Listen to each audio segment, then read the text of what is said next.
C'est pas facile de recommencer la deuxième journée, mais comme on a quand même eu une journée extraordinaire hier, on a envie d'en savoir plus. Alors je dois vous avouer ce matin que quand j'ai dit on va traiter un thème sur l'IA et le leadership, on m'a regardé un peu bizarrement et j'étais un peu inquiète parce que je me suis dit mais est-ce que c'est un bon choix de mélanger l'IA et le leadership et en fait, je ne sais pas si vous êtes comme moi, mais à la fin de la première journée, j'étais rassurée sur le fait que, bien sûr, c'est difficile d'échapper à l'IA parce que c'est un phénomène mondial, dans une guerre économique où on est envahi avec une IA, on l'a vu, qui a ses défauts, c'est très énergétivore, ça utilise beaucoup d'eau, mais en même temps qui apporte pas mal de solutions, qui nous permet d'accélérer. Dieu sait si on a besoin d'agir et d'accélérer.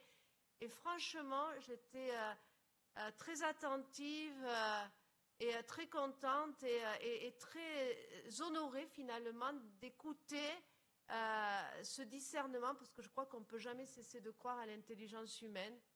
Et comment diable faire coopérer l'intelligence humaine et l'intelligence artificielle, c'est la grande question.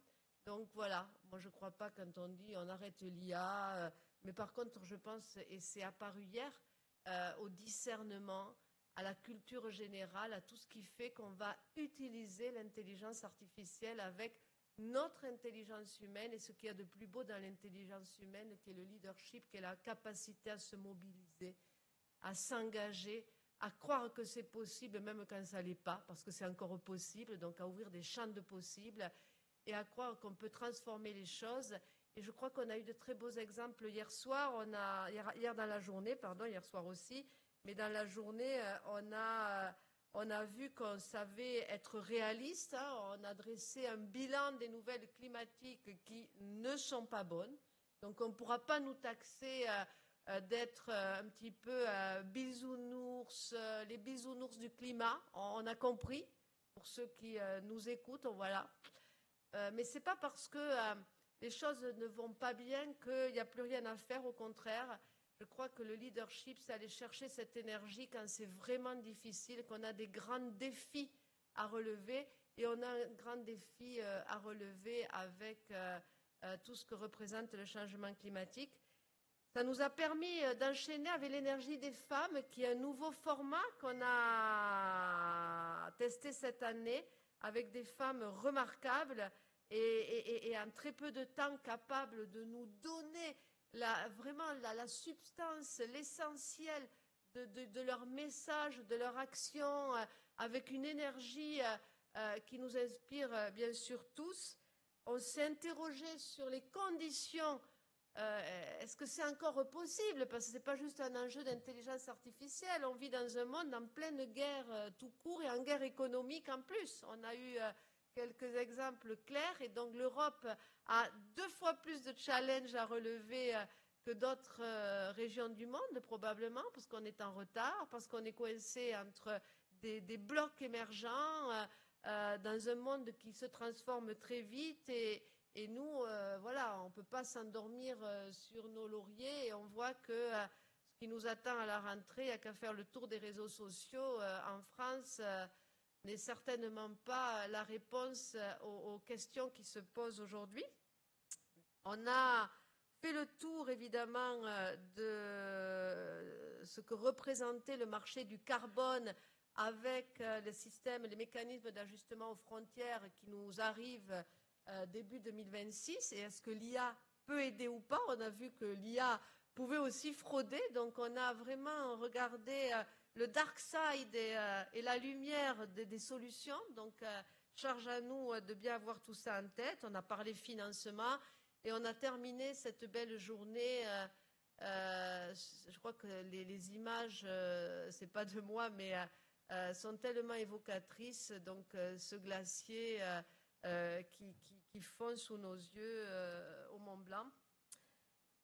On a bien sûr salué l'innovation avec les prix qui ont été remis à Cumulus. J'en profite pour saluer nos amis représentants Dauphine Tunis, avec qui nous avons le plaisir d'avoir des universités E5T tous les ans avec un regard porté sur l'Afrique qui bouge beaucoup et qui a d'autres challenges en matière de transition énergétique et de développement, puisque l'idée c'est de se développer sans passer par la case de transition, en étant directement dans le nouveau monde. Et donc, on a vu le CEO de Cumulus qui est franco-tunisien et qui nous a montré ses solutions, comment faire de l'eau avec l'air.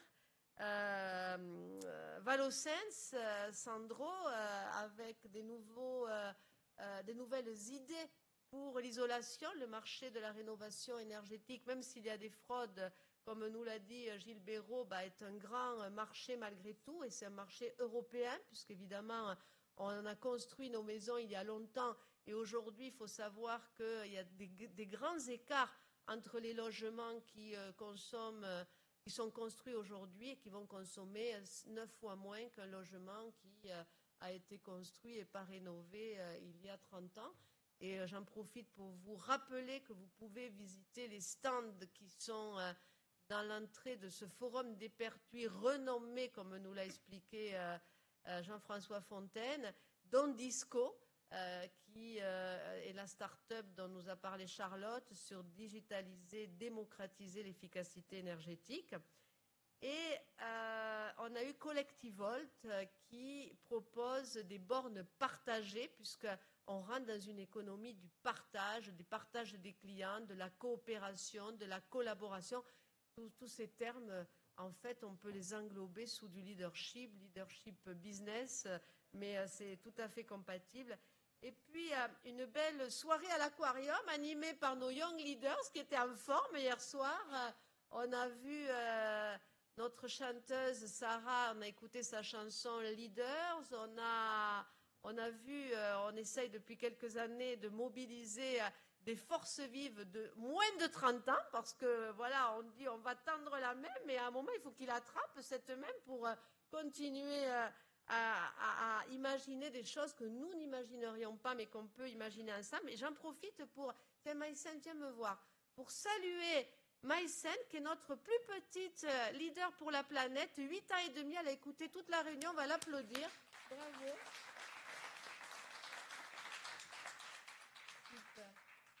La relève est assurée et elle a été très attentive, elle sait très bien tout ce qui s'est passé hier. Je vous engage à revoir les auteurs, puisqu'on a la librairie qui sont là. On va, Cécile Pâtissier notamment, qui va signer son livre avec Capitaine Carbone. Et on a encore du pain sur la planche aujourd'hui, parce que je regardais à nouveau le programme tout à l'heure. Il y a vraiment des tables rondes fantastiques avec, en fin d'après-midi, on va écouter attentivement, avec en fin d'après-midi, l'esprit sportif. Au début, je m'étais dit, après les Jeux Olympiques, on va réfléchir sur comment l'esprit sportif va irriguer le pays.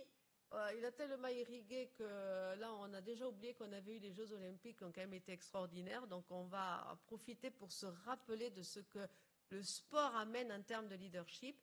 Et avant de démarrer, je voudrais appeler Jérôme Totel. Est-ce qu'il est là, Jérôme? Et Laure, parce que Jérôme, on a hier parlé beaucoup, puisque c'est un corollaire de l'intelligence artificielle, des data centers. On a salué l'idée fantastique, Jérôme, qu'on suit avec beaucoup d'attention depuis quelques années en France, en Italie, sur les constructions de data centers. Et on a beaucoup aimé l'idée du coproduit, puisqu'on sait, et on le sait parce qu'on a un événement tous les ans sur la transition énergétique maritime au Havre, qu'on a besoin, on importe, on consomme beaucoup d'algues, de la chlorella, de la spiruline, etc. Et très bon pour la santé d'ailleurs. Et on les importe. Et donc, ma foi, si on peut faire d'une pierre deux coups, en plus de faire des data centers verts, si on peut en profiter pour aussi promouvoir des cultures qu'aujourd'hui on importe, c'est super. Et donc, on a voulu saluer ça. Donc, bravo Jérôme, et merci d'être là et de nous inciter à faire mieux toujours avec ces prix. Donc, je vous remets ce prix coup de cœur.